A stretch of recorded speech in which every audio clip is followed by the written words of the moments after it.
Thank you. Good afternoon. We waited a little bit for the Pope. Thank you, sir. You all know Tommy Pigott, my principal deputy. Thank you again, everyone. Yes, we obviously some of the big news, which we'll be talking about here in our announcement momentarily. Thank you for being here. So first, again, thank you all very much.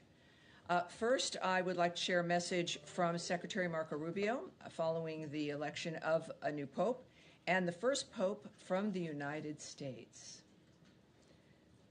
Quote, I extend my heartfelt congratulations to His Holiness Pope Leo XIV on his election as the 267th successor to St. Peter. This is a moment of profound significance for the Catholic Church, offering renewed hope and continuity amid the 2025 Jubilee year to over 1 billion faithful worldwide. The papacy carries a sacred and solemn responsibility. Jeanette and I are united in prayer for His Holiness. May the Holy Spirit impart wisdom, strength, and grace as He shepherds the Church. The United States looks forward to deepening our enduring relationship with the Holy See with the first American pontiff. That is again from Secretary of State Marco Rubio. This morning, Secretary Rubio spoke with Pakistani Prime Minister Sharif and Indian External Affairs Minister Jai Shankar. In both calls, the Secretary emphasized the need for immediate de-escalation and called for an end to the violence. He expressed U.S. support for direct dialogue between India and Pakistan and encouraged continued efforts to improve communications. Today also marks the 80th anniversary of Victory Day for World War II. As President Trump said in his proclamation marking the day, quote, we celebrate the unmatched might, strength, and power of the American Armed Forces, and we commit to protecting our sacred birthright of liberty against all threats. We offer our unending thanks to every patriot from the greatest generation who left behind his home and family to fight for our freedom in distant lands. On this 80th anniversary, President Trump and Prime Minister Starmer announced a historic trade deal between the United States and the United Kingdom. This trade deal provides American companies unprecedented access to the UK markets and delivers real benefits to American farmers while bolstering U.S. national security. The bottom line is this is a great deal for America. As described by President Trump, quote, the deal includes billions of dollars of increased market access for American exports, especially in agriculture, dramatically increasing increasing access for American beef, ethanol, and virtually all of the products produced by our great farmers. As President Trump also said today, today's deal shows that if you respect America and bring serious proposals to the table, America is open to business, and that there are many more deals to come. Also today, the Ukrainian Rada, their parliament, unanimously voted to ratify the U.S.-Ukraine Reconstruction Investment Fund that we signed last week, a deal shaped by President Trump's unmatched ability to get results on the world stage, the best deal maker in the world. This agreement got 338 votes, well over the 226 needed, demonstrating again that this agreement has been a fully collaborative partnership from start to finish. This is more than policy. It's a partnership that strengthens America, secures long-term gains for both nations, and proves once again that under President Trump, promises made are in fact promises kept. We're proud to see these results, and the world now sees what American leadership looks like. Finally, I would like to take a moment to extend warm wishes for an early Happy Mother's Day to all those preparing to celebrate this weekend. It is a very special time to honor the love, resilience, and selfless dedication of mothers around the world. We join families everywhere in expressing our deep appreciation for moms and all that they and you do. And with that, we'll take your questions. But before, I'm going to give my chiming phones to whomever wants to come right back up here, named Tommy Pigott, is the winner of the phones today. Thank you, sir. All right. Taking your questions here. Yes, please. Thanks, Tammy. On India and Pakistan, I saw the readouts of the Secretary's calls, but can you give us any more details on any requests or commitments that the Secretary made of either the Pakistanis or the Indians moving forward? And there was also a note expressing condolences about civilians killed in his conversation with the Pakistanis. Should we take this to mean that the U.S. does not have fidelity on India's claims that these were terrorist infrastructures that were struck? Well, I think that having been listening to those calls, some of them, and being in the process, as all of us were in some fashion or another when this conflict began, it was the real focus of the Secretary of State, who has been the center point leading these conversations and this outreach. And he's made very clear, focusing on two things, that this should not escalate. This has been a key framework. Clearly, this has been an issue for decades, and it's with what we saw over the last few weeks after the terrorist attack. It was not surprising, but very, very disappointing. But it was about certainly that it should not escalate, and communication was fundamentally key, that there should be talks, that there should not be silence, and that America obviously was in the center of this in speaking with a variety of leaders of both countries over the last 2 days. So has he offered to play a mediation role between the two countries? As you know, I mean, this is in every situation. In this particular case, of course, a very delicate and dangerous situation. But in any case where there's diplomatic conversations between leaders of countries or really any level where there's negotiations happening, we are not going to be speaking about the details. That is certainly our policy. We think it's important to not put details in the midst of the media, the worldwide media, when the work is being done privately between leaders, and we need to really try to keep it that way. Sorry, and on the terrorist infrastructure, is there anything you can say? Does the U.S. have they been provided with any intelligence to back up India's claims here? Well, what I can say here, a few more things, certainly. We continue to urge India and Pakistan to work towards a responsible solution in this, and we've been saying that certainly from the beginning. We also want to say that what matters in this particular instance right now where we're at is that the phone calls happened, that we are remaining engaged with both governments at, again, multiple levels. We, though, will not engage in the nature of discussing what the conversations have been or what we've conveyed. Certainly, there's a lot already on the record when it comes to our reaction to what's been happening here.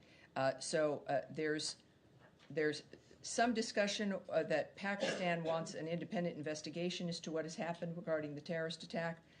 And, of course, what we say to that is we want the perpetrators to be held accountable and are supportive of any efforts to that end.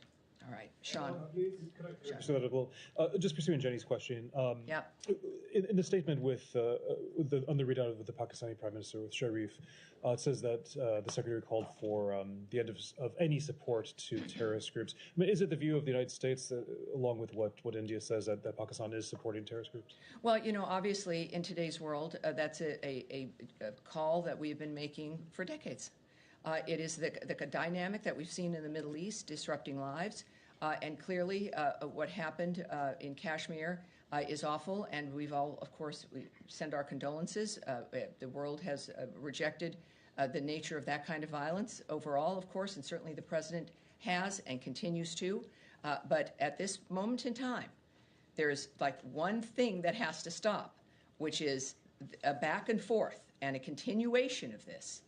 And that is what we're focused on right now. When you say stop with the back and forth and the immediate de-escalation, yes. Are you saying that India, after taking action, should stop? Is that basically what you're saying? I mean, both well, the message from the Secretary, and I think from the United States as a whole in general, is that the violence should stop, that the military action, war, as we've seen in that region, certainly in the Middle East, has clearly, for generations, proven that it is not a solution, because it never ends. There has to be a change in that regard. So obviously, when it comes to solving a problem, this administration has made itself clear that war, the military, more violence is not a solution. Diplomacy is a solution. New ideas to stop generational violence and problems. Andrea. Can I go to the Middle East then? Is that okay? Certainly, Okay. yes. Is there any discernible progress on a ceasefire in Gaza, which would, frankly, conflict with the cabinet decision that Israel took Sunday night, calling up the recruits, but which there has been intensive diplomacy, as we understand, including by Mr. Witkoff, his hostage release and ceasefire. And I do have a follow-up on that. Sure. Well, we cannot speak to the ongoing negotiations, but I will note that recent statements by Qatar and Egypt that they're continuing to engage in pursuit of an agreement, and Ambassador Witkoff, of course, and his team are continuing as well. None of that has stopped. So there's action that goes on, but our focus, again, remains clear.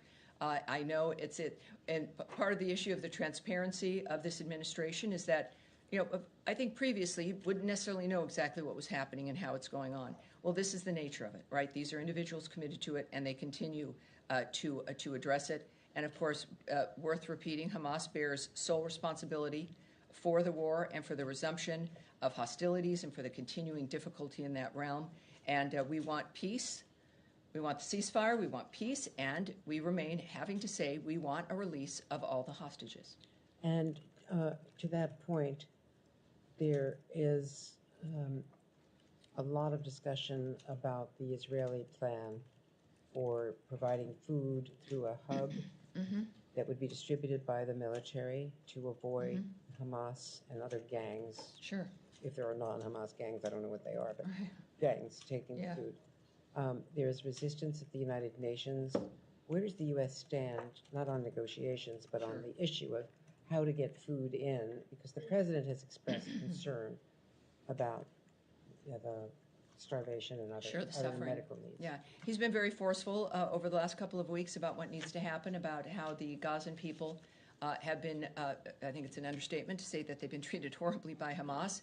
And what I can tell you is that there is for those of you, I'm sure you've seen some elements of this, that as President Trump called for creative solutions that would secure peace, protect Israel, and leave Hamas empty-handed and help Gazans, and due to his inspirational leadership, we are steps away from that solution, from being able to deliver the aid and the food that has been discussed.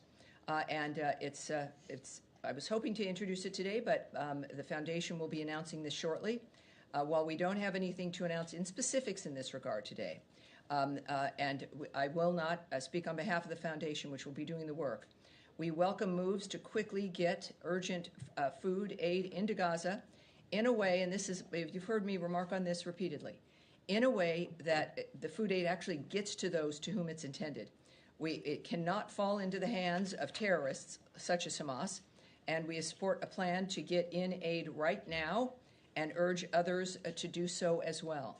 Once again, a situation where the status quo continues to fail, and we required new visionary ideas. President Trump said earlier, we are going to help the people of Gaza because they are being treated very badly by Hamas. We are taking care of it. And this is, in the moment, something that looks like it's going to solve all of those issues. Is this a non-governmental foundation? Correct. And it is not UN? I don't want to say anything else. Okay. But it's not at the Israeli military? I will not say anything else about the details. What I can say regarding the UN, as you've intimated, has had some problems. But endless press releases and Hamas appeasement have not delivered food, medicine, or shelter to those who need it. This is a new approach with one focus: get help to people right now. We've had the conversations every time I've been in here, and even on the days that we're not in here, about the suffering and the problems that we faced, and this is a dynamic that will help solve that. It would be, to say the least, disappointing to let this opportunity to improve Gazan lives go and fail as well as the other efforts have been also. And with your indulgence, the president mentioned in the Oval Office the other day that it's his understanding that there were 21, not 24, alive hostages in the 59, I guess, which includes those who have died, been murdered. That has not been clarified. Is that the Well, number this is, that yes, I can't speak to, the president, of course, speaks for himself. There's or is that the office? information that he has, the nature of what his remarks will be. I won't be speaking about that or speculating on the nature of what information he has, which is clearly a heck of a lot more than I have. But we do know of just the horrific result of this dynamic as we ask for hostages to come home, often which they come home in body bags. It's unacceptable, and it must end. And I see Nadia, your hand. Yes, ma'am. Thank you, Tammy. Just to follow up on Andrea's question first, and have another question. Mr. Witkoff has briefed the Security Council members. What exactly are you looking for? Is it financial support, political support? Because you have China and Russia on it. Are they going to be involved partly on this new Gaza charitable fund? Well, that was a conversation that was private, and I'm not going to go into details of what was discussed, as I wouldn't, as you know, with any kinds of diplomatic conversations between leadership. But yes, that conversations occurred, but I cannot give you any of those details. But you don't want the UN, I mean not the UN, but the member states to play a role in delivering food or even donating money towards that? Well, discussing the mechanisms of what happens here will be more than appropriate when this is announced by the foundation and the details are there, and then I will be more than happy to then go into a framework of answering questions about what certain things mean. But in order to do that, I would be getting ahead of the announcement, and I think that certainly is a mistake, but we can get those details, certainly. Okay, great. Can I ask you about Saudi? We'll go here, and Sure. we'll come back around. Sorry, just to follow up on that. Of course. You've mentioned a few times the foundation. Is this the Gaza Humanitarian Foundation based in Switzerland? People have found that this has been established. I don't think. I'm trying to understand the relationship. If that's the foundation, what's the relationship? Well, I would encourage. This is the charitable Gaza Foundation. That we, of course, as you know, has already been in the news. It's out a bit. It has not been announced officially. I would think it's a mistake to try to guess at or speculate. It's coming up soon. There's no reason to try to guess. And then when they make their announcement, you'll have the details you need. Before the check? Oh, I can't tell you that at this point. But we're seeing this Swiss-based foundation. You keep mentioning a foundation, so I think it's understandable that people are jumping to that being the basis. Well, it shouldn't be, because that requires speculation and guessing. And I'm not going to say whether it is or is not, but I'm not a fan of speculating and guessing. And I know you've got jobs to do that. Sometimes you'll look for information where you can pull those threads together, but that's not what we're going to do here. All right? All right. Yes, sir. Nick. Thanks. On Iran, there's new reporting today on a previously undisclosed facility that's being used as part of Iran's nuclear program. Want to get your reaction to that and what impact you think that might have on the ongoing nuclear talks. I can say a little bit of something on that. You won't like it. It won't be a lot. You won't wear down your pencil. We have seen those reports and have no comment. So it's I know, but reiterating, of course, which I think you also have written down somewhere, I'm sure, Iran cannot have a nuclear weapon, and the president has said this repeatedly. Do you think with hidden sites, though, that's an indication of how the lack of forthcoming Iran has been on talks and whether or not this could be a hiccup? Well, there are very smart people having those conversations. The world knows what Iran has been doing, and there's a reason why we're now trying to talk with them to change the trajectory of what goes on. And, of course, as the president has said and as the secretary has said about the Russia-Ukraine dynamic, is that we look at actions as opposed to words. And in this case, the experts and the negotiators, the ambassadors, the special envoys, they all know the environment and the dynamic, and I'm sure this adds into it for them. Yes, sir. On Iran, is there any new information about the upcoming meeting between the Iranians and Americans? And do you know where it's going to be held? I'm sorry, the 20, The fourth round of meetings between Iran and the oh, the US? fourth round. I really don't have a comment on that at this point. What we do know is previously, Ambassador Witkoff has noted that something will be happening in the future, that the details are not available. This is something that we know there's, continual work on this, and we know that, I can't even say that. That he has said again, we don't have any specifics at this point, and I don't have any comment. All right, yes, sir. Thank you, Tammy. I have two questions. One very quick about Gaza and. So I have no comment. Oh no, so keep going. Keep my going. second is about the Houthis. Yes, sir. About Gaza, you said that the announcement will be soon, but how confident you are that it will be agreed upon by all parties, especially the Israeli part and Hamas and Gaza? Well, in general, I know that President Trump has created a lot of deals, the best deal maker in the world. He's now, after his first term, very well acquainted with the players in the world and what it takes. He's got the best people around him, as we know. But what I can say specifically here is that about our objective, it remains defending freedom of navigation and American deterrence in the region. President Trump has been clear from the start. Whether how this ends up really is up to the Houthis. We've always said that when they stop, we will stop, and that's where we're at this point when it comes to statements that have been made.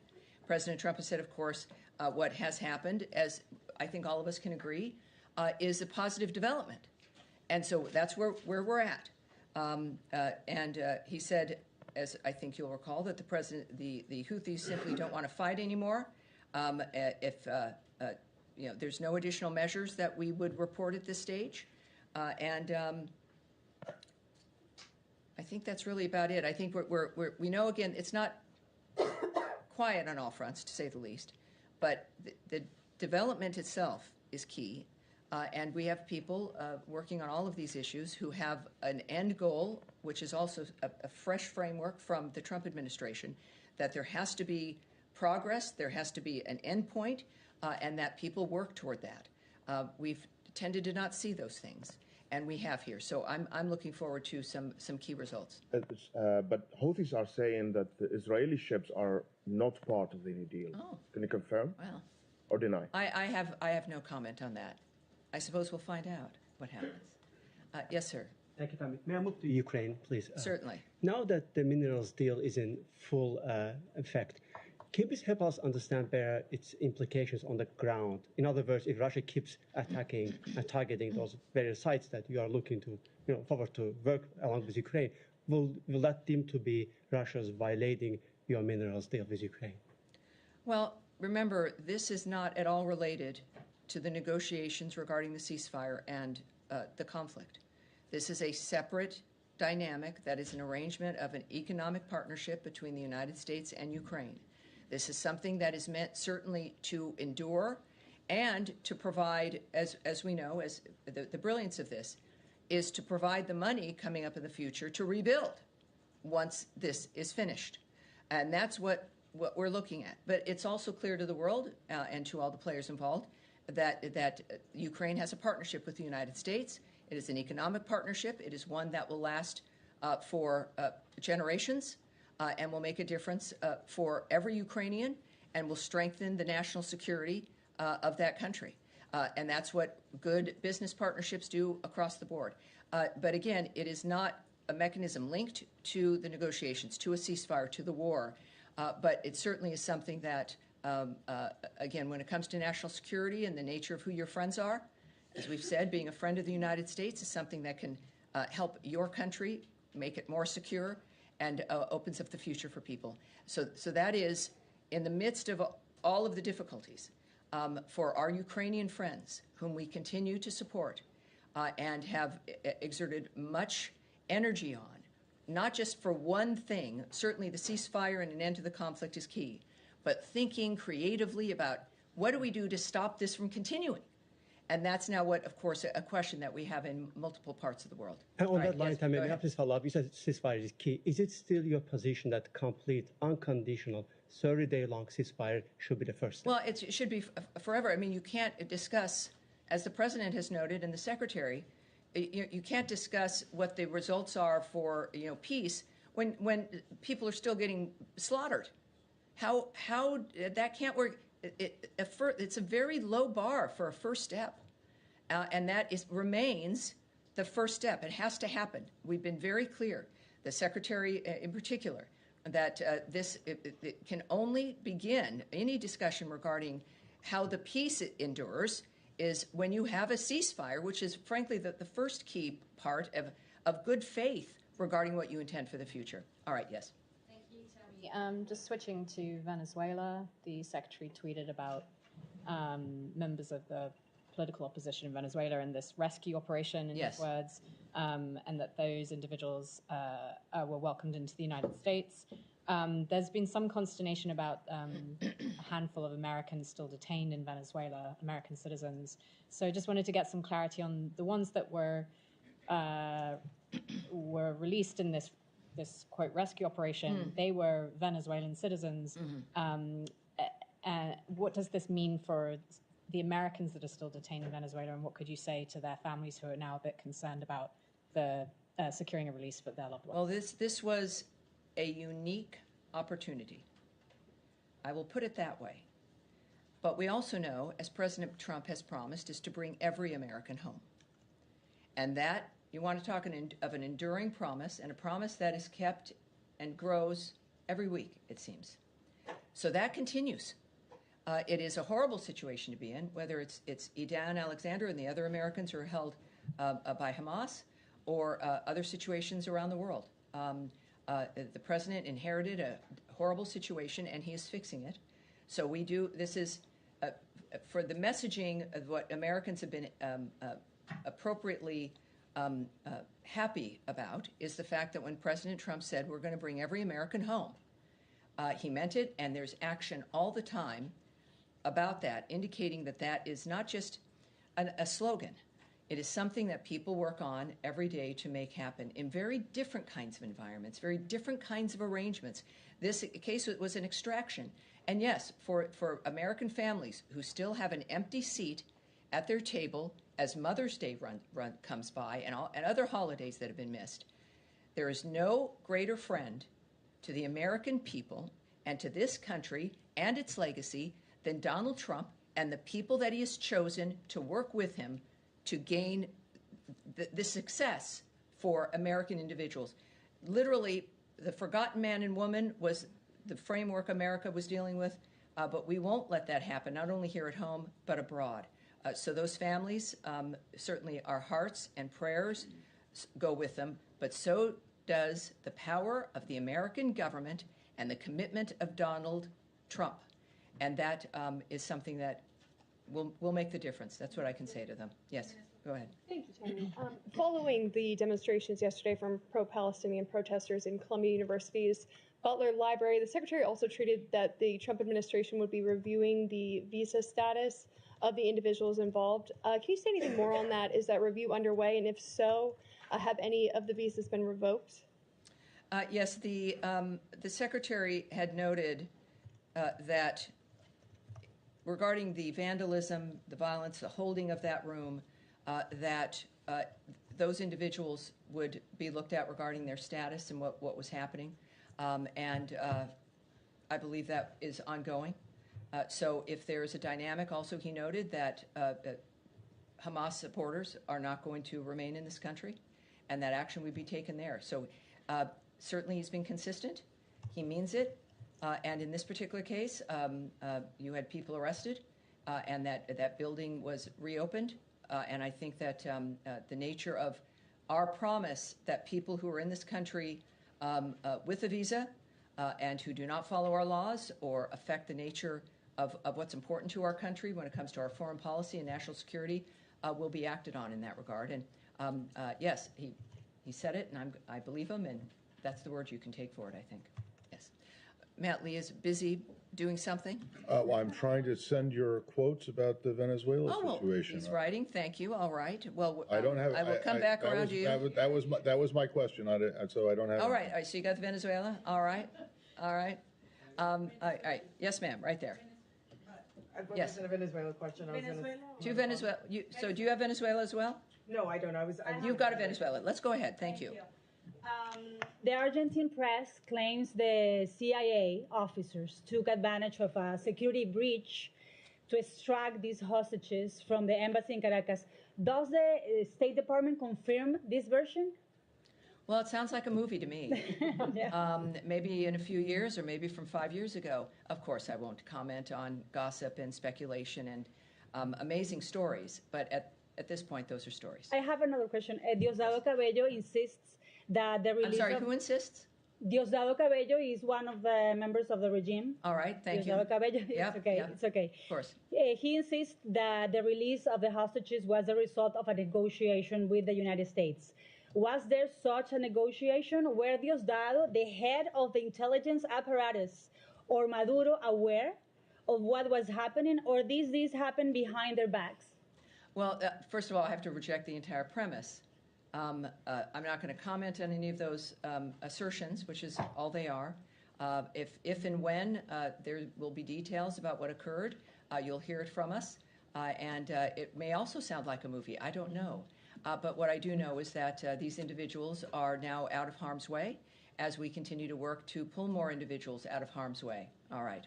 Yes, sir. A question on Syria. I was wondering if you have any reaction to the Syrian Interim Authority appointment of Ahmad al-Hayyas as the commander of a division in northeast Syria. He has been under the U.S. sanctions for serious human rights violation, including the assassination of the Kurdish politician Hafin Khalaf. Is that the kind of action that the United States expects from the Syrian Interim Authority? Here's what I can tell you is that the interim authority's decision to appoint this individual, who has a long record of human rights abuses and undermining our defeat ISIS mission, to an official position is a serious mistake that the U.S. does not support. All right? Syria. All right. Syria. Yes, ma'am. Thank you. Given the recent U.S. sanction exemption allowing Syria to receive 29 million monthly grant for the next 3 months to pay civilian public sector salaries from Qatar, does this signal a potential shift in the stance? Are they satisfying your expectation with the conditions you brought before? So is this a shift easing sanctions on Syria?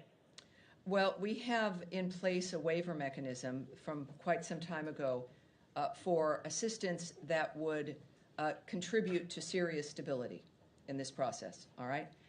And that waiver dynamic is what has allowed Qatar to provide assistance for salaries of certain workers, so that they would not have needed a new approval, they would not have needed a new waiver, and again, any assistance that works within that framework has to be targeted to, again, helping to stabilize Syria. Certainly, it's not. So no further sanction relief in the near future. Well, I can't say that.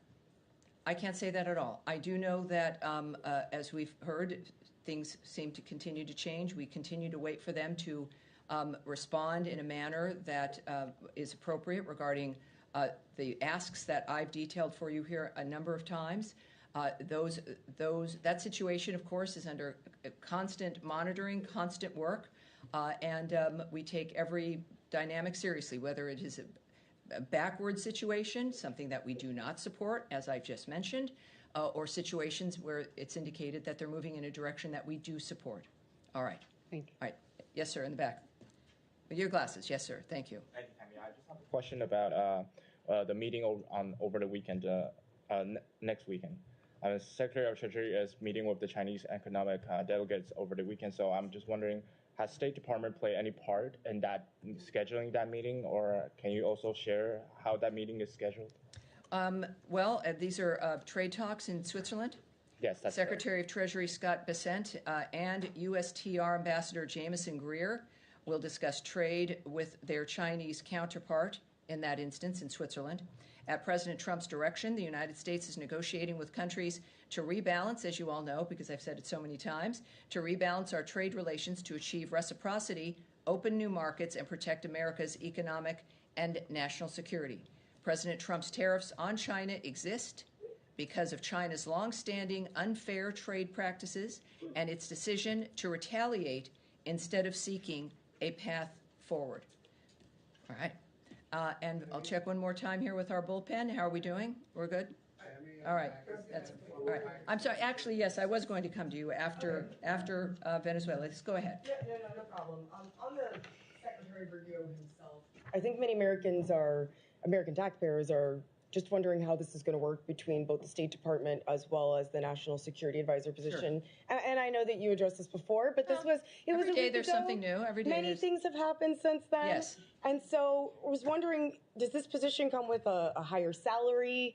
Is he going to have an office over at the White House? How much will he be at the White House over here? And then I have a follow-up. Well, from initial examinations, it appears as though despite needing a giant business card with, a bunch of jobs on it, he's being paid one salary.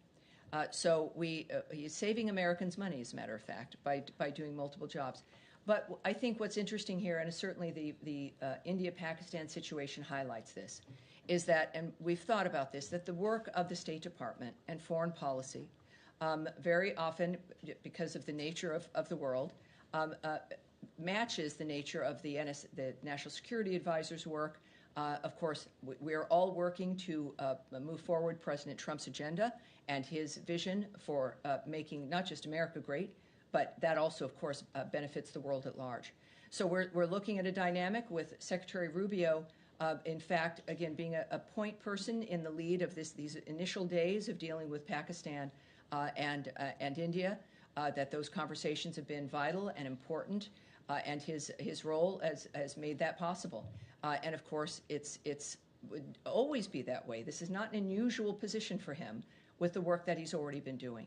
So I've mentioned to our in-house, our resident reporters that I don't see, and I think most of us don't see, much change at all because of already the nature of the agenda of the Trump administration and how it's moved forward. So with money, he's saving us some money. And also, remember, this is an interim position. That it's not a permanent position. But it matches perfectly well because of the nature of his work anyway. The State Department, as I've noted, has an impressive bench of leaders, and our work, of course, continues regularly. And sometimes instead of seeing him in person, we will have a conversation on the phone. But yes, so we don't see any. I don't know if Americans will see any disruption or change other than the successes that come forward with President Trump and Secretary Rubio. So you're saying it's the same exact salary as before? Well, I would have to. I didn't know what his salary was before. Okay. I don't know what it is right now, but I know that he's not receiving 2 salaries or more. That's what I know. All right, Sean, one more time, and we'll Can I switch topics? Denmark. Denmark announced yesterday that it was going to summon the U.S. ambassador over reports of the U.S. stepping up intelligence gathering, espionage, as they put it, in Greenland. Do you have anything to say about the summons, or more broadly about the issue of Greenland? This again, you got to get another pencil out because it's going to wear it down.